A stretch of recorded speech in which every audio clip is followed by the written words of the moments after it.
В России продолжаются антимигрантские рейды, которые сопровождаются проявлением особой жестокости со стороны сотрудников правоохранительных органов и представителей националистических организаций, непонятно на каком основании принимающих участие в данных мероприятиях. СМИ сообщают о как минимум 2 таких рейдах за последние несколько дней. Один из рейдов прошел на складах детского мира в городе Наро-Фоминск Московской области. Как сообщили трудовые мигранты, кроме сотрудников полиции и Росгвардии, в рейде принимали участие также и представители националистической организации «Русская община». В ходе мероприятий сотни трудовых мигрантов из Центральной Азии подверглись оскорблениям и унижениям.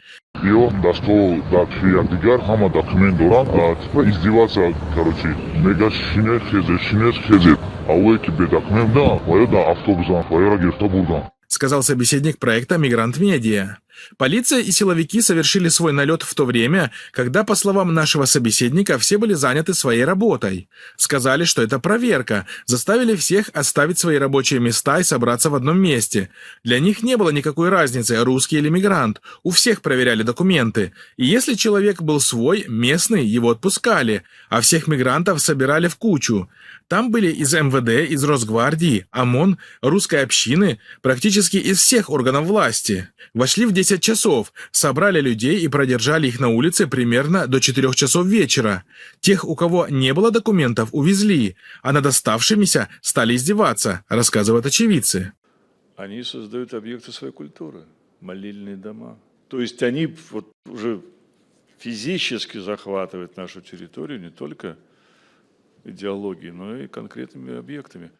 Примечательно, что крупнейшая националистическая организация в России «Русская община» начинает приобретать все большее влияние, явно имея поддержку со стороны государства. Наблюдатели связывают организацию с православным олигархом Константином Малафеевым, финансировавшим ДНР и ЛНР, а также ультраправые группировки, принимавшие участие в вооруженных действиях на территории Украины.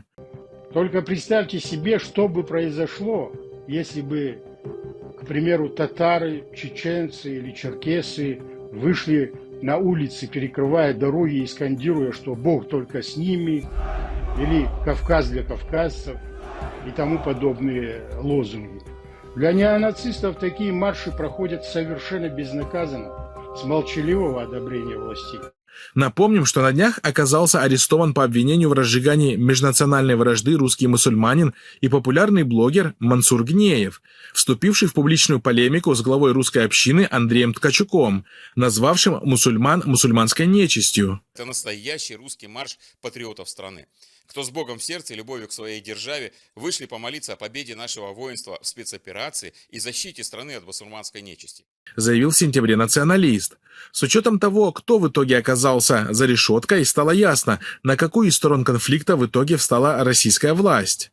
Что в принципе ни для кого не стало сюрпризом, ведь до него аналогичное заявление сделал член Совета по правам человека при президенте РФ Кирилл Кабанов. Вот круг и замкнулся. Стало понятно, что именно многомиллионное переселение басурман и радикализация части нашего общества привели к росту халялизации в экономике, заявил он. Мигранты в том качестве, в котором они сегодня есть, а в том количестве, которое они есть, и в том настроении, в котором они есть, они реальная сила для разрушения нашей страны. И хотят, чтобы этой силы было больше. Наши враги. Они навязывают свои правила игры в чужом доме.